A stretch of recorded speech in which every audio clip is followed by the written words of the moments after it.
नमस्कार जय जगन्नाथ दर्शक बंधु एसपी एस्ट्रोलॉजी ओडिशा चैनल प्रसारित मासिक राशिफल कार्यक्रम को आपण स्वागत।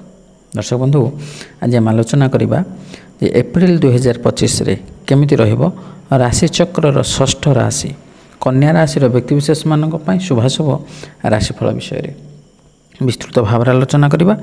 किंतु ता पूर्व जदि आपण मैंने आम चैनल को प्रथम थर आसी तो वीडियो को लाइक करूँ, शेयर करूँ और चैनल को सब्सक्राइब करी पाखे थोड़ा बेल आइकन को प्रेस करूँ। तो दर्शक बंधु चलते आरंभ करवा आज आलोचना चक्र जे एप्रिल मासरे कन्या राशि कौन रहिबो शुभाशुभ भाग्यफल।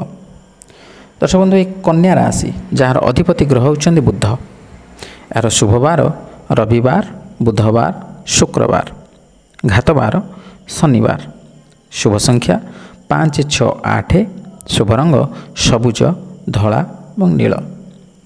दर्शक बंधु यही एप्रिल मासरे कौन रहिबो एई कन्या राशि व्यक्तिविशेष मानकर गोचरीय ग्रह स्थिति। वृष राशि रे बृहस्पति, मिथुन राशि रे मंगल, कन्या राशि रे केतु एवं मीन राशि रे शनि, रवि, राहु, शुक्र एवं बुध अधिष्ठान करुछन्ति। यही गोचरीय ग्रह स्थिति को नजर रखी आम यह विचार करिपरिबा जे कन्या राशि रे जन्म होइथिबा लोकंक पई एही मास मध्यम धरणर रहिबार संभावना अछि। आपणकर राशि रे संपूर्ण मास केतु विराजमान रहिबे, तेबे सप्तम घरे सूर्य, बुध, शनि, शुक्र और राहु मासर आरंभ रे रहिबे। एहार परिणाम स्वरूप कार्य अटकी जिबार संभावना अछि।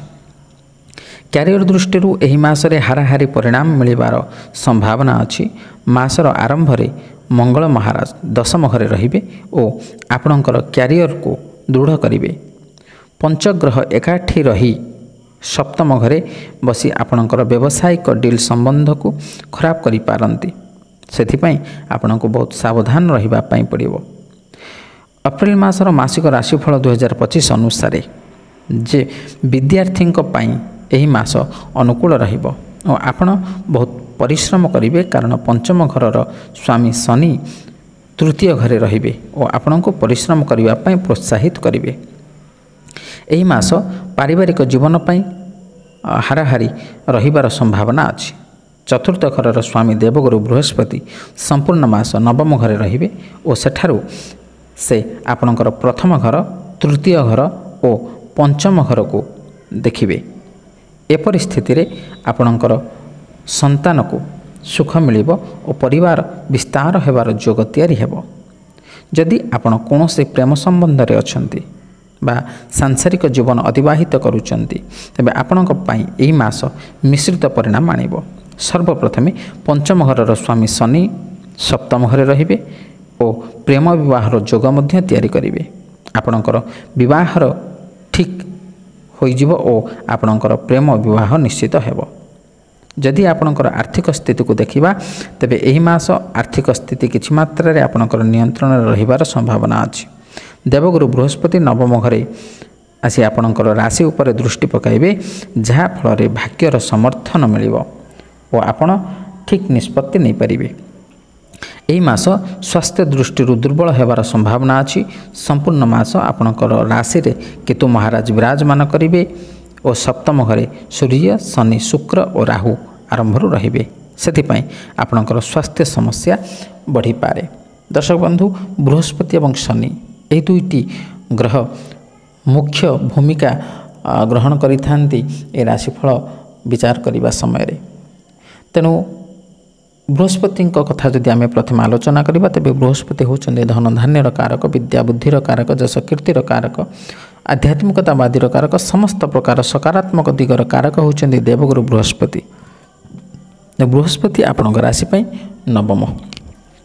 तेणु ए बृहस्पति गोचरीय स्थिति अनुसार द्वितीय, पंचम, सप्तम, नवम एवं एकादश स्थान रे अत्यंत शुभ फल प्रदान करिथांती।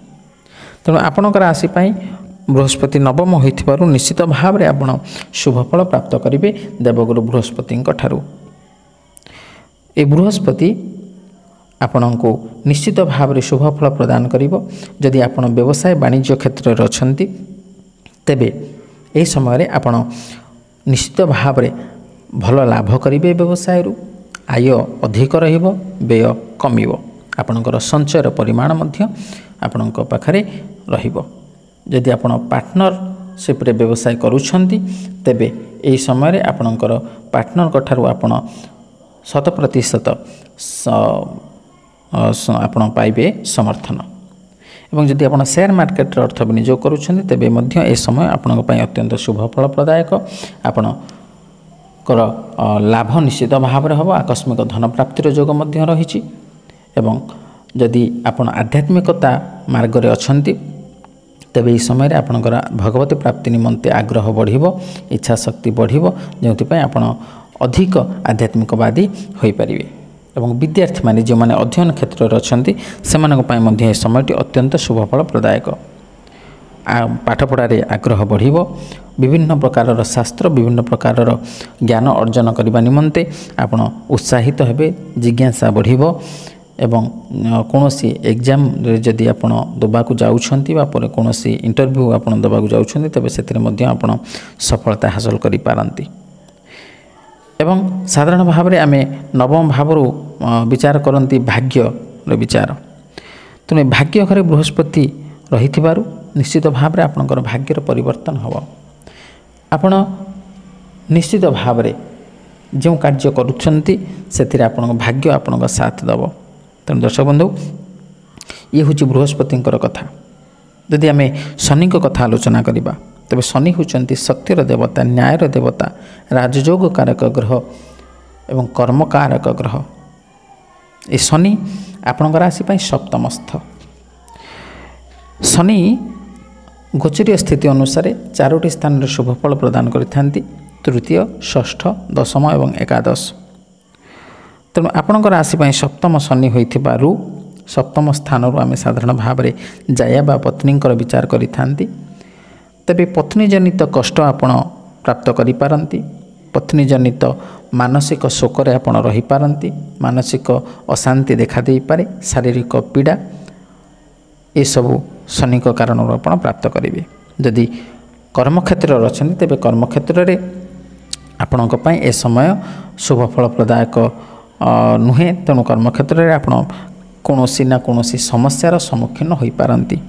तेणु समस्या को समाधान करी आग को जदि बढ़े तेबे निश्चित भाव में आपण को शुभफल प्राप्त हेबे। एवं शनि अशुभत्व कारण जो माने नूतन भाव में कर्म प्राप्ति निमंते आवेदन करुछंती सेमानक पई मध्य ए समय अनुकूल हेब नाही। आपण निरंतर भाव में चेष्टा करंतु प्रचेष्टा करंतु उद्यम करंतु देखिए जदि सत् मार्ग अच्छी दुर्नीति मुक्त होई अच्छी उचित रास्तार अच्छा तेरे शनि आपन को निश्चित भाव में साहाय्य करेंगे। तो दर्शक बंधु ये तो आम आलोचना कले शुभ और अशुभ मिश्रित फल विषय जो अशुभ फल कथा आम आलोचना कले ताको परित्याग कर शुभ फल प्राप्त करने निमंते आम केते गुड़िए प्रतिकार विषय में आलोचना करवा। प्रतिकार होची आपण माता त्रिपुरा सुंदरी को दर्शन करेंगे सामान्य पूजा अर्चना करेंगे कि शिव दर्शन करूँ प्रत्येक सोमवार दिन।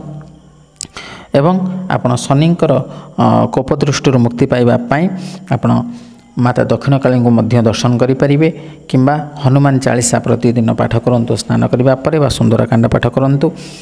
ओम शम शनिश्चराय नम ए मंत्र को मध्य आपण जप करेंगे कि बुद्ध महाराजंकर बीज मंत्र आप प्रतिदिन जप कले निश्चित भाव में शुभफल प्राप्त करेंगे। तो दर्शक बंधु आशा करी भिडियोटी भल लगी जदि भल लगी तो भिडियोटी को लाइक करूँ शेयर करूँ और आपंकर सुचित मतामत देवाक जमा भूलुनी।